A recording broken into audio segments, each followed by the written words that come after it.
तो सबसे पहला चंदा देने वाला मुसलमान था जिसने 1,25,00,000 रुपया उस जमाने में दिया था कि अंग्रेजों को भगाने के लिए आपकी फौज को मेरी तरफ से ये डोनेशन है। हम ही थे वो।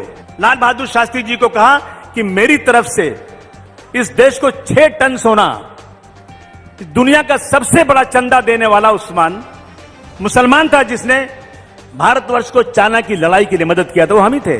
70 सालों में सबसे ज्यादा अगर इस देश के अंदर नौकरी छीनी गई है तो इस सरकार में छीनी गई है दोस्तों। कि अगर इस देश में कोई सेकुलर पार्टी है तो सिर्फ और सिर्फ समाजवादी पार्टी है। और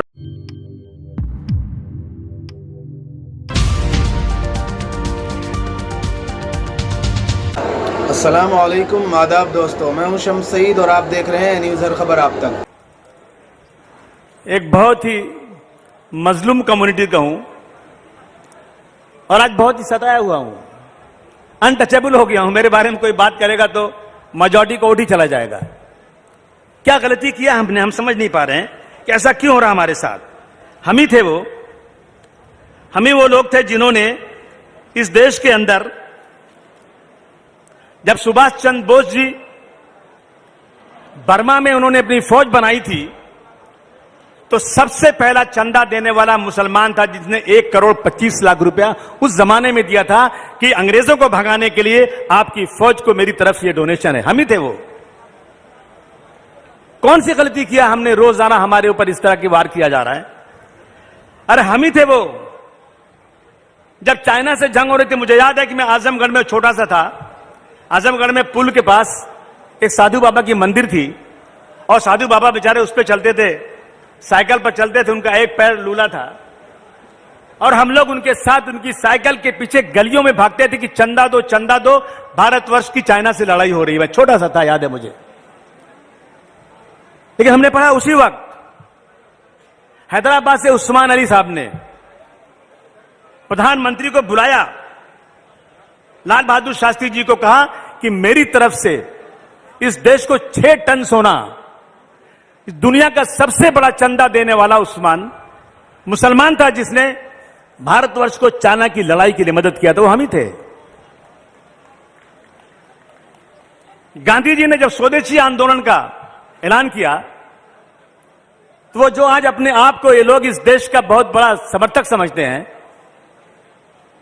उन लोगों ने जेल से चिट्ठी लिखा कि हमें छोड़ दो, हम गांधी जी के स्वदेशी आंदोलन का मटिया मेल कर देंगे।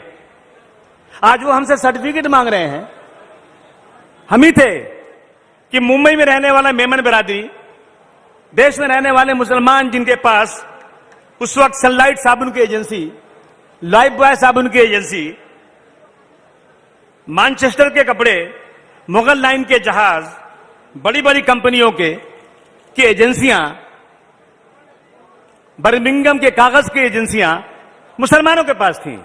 लेकिन जैसे गांधी जी ने ऐलान किया कि हमें देश में स्वदेशी आंदोलन चलाना है, विदेशी कंपनियों को बंद करना है, मुसलमानों ने एक एक कंपनियों को उसे उठा के एजेंसियां वापस कर दिया और वो दिन है आज का दिन है, मुसलमान गरीबी के नीचे आ गया। लेकिन आज क्या हमारे साथ हो रहा है? आज देखिए आप, ये सिर्फ और सिर्फ सत्ता को अपनाने के लिए मजहब का इस्तेमाल कर रहे हैं। ये देश को बर्बाद कर देंगे ये लोग। देश का जीडीपी नीचे हो गया। कुछ लोग, अभी मैं कल पढ़ रहा था अखबार में, चपरासी की नौकरी थी, चपरासी की, बीए पढ़ा लिखा आदमी, एमए पढ़ा लिखा आदमी, पीएचडी किया हुआ, हाईली क्वालिफाइड, लाइन में खड़ा है। क्यों? कि नौकरी नहीं मिल रही है, मैं चपरासी की नौकरी करना चाहता हूं। 70 सालों में सबसे ज्यादा अगर इस देश के अंदर नौकरी छीनी गई है तो इस सरकार में छीनी गई है दोस्तों। इसलिए आज हम लोग जो सत्ता में बैठे हुए हैं लोग, आज ये गांधी जी कातिल की मंदिर बनाने की बात कर रहे हैं और हम लोग आराम से बैठे हुए हैं। गांधी जी ने कहा था हिंदी और उर्दू 2 बहनें हैं।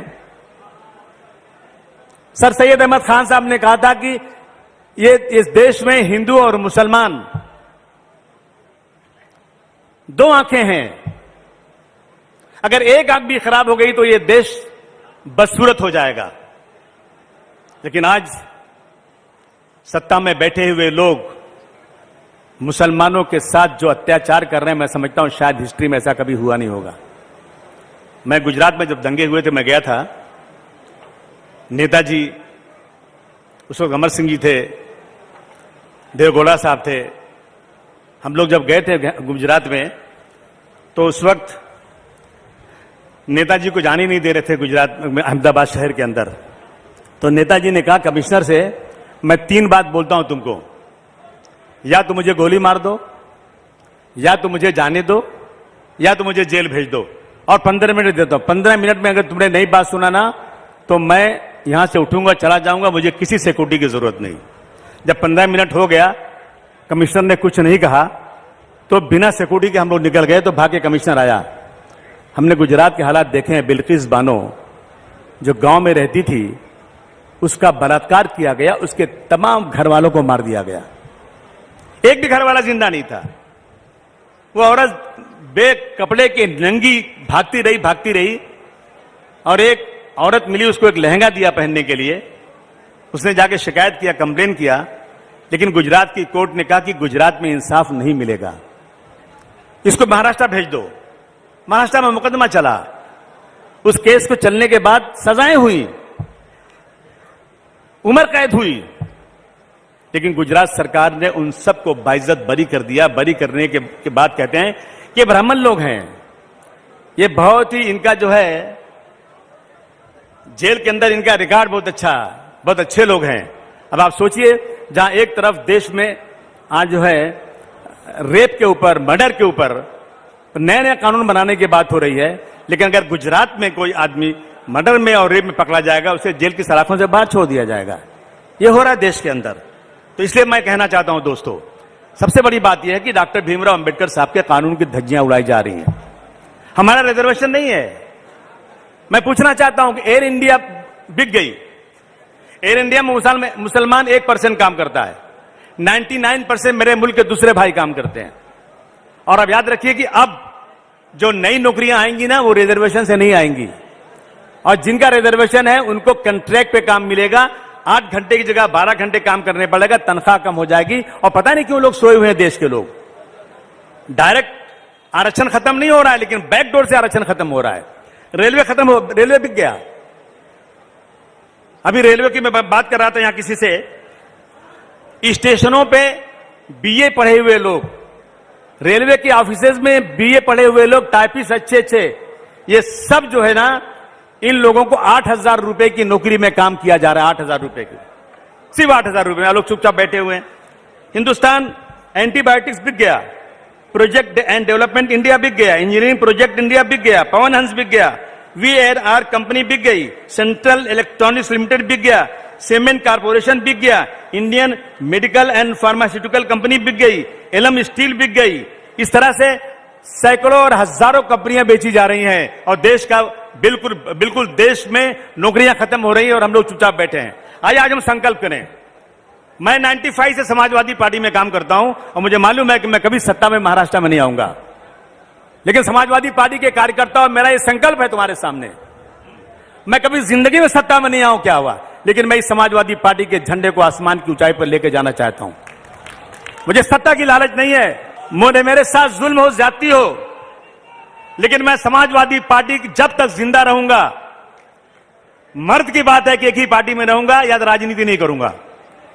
मैं कहना चाहता हूं, बहुत सारे लोगों ने वादे किए, यहां पर बहुत सारी बड़ी बातें की, लेकिन हाथ जोड़ के कहना चाहता हूं दोस्तों, धोखा देने वाले आदमी से दूर रहो।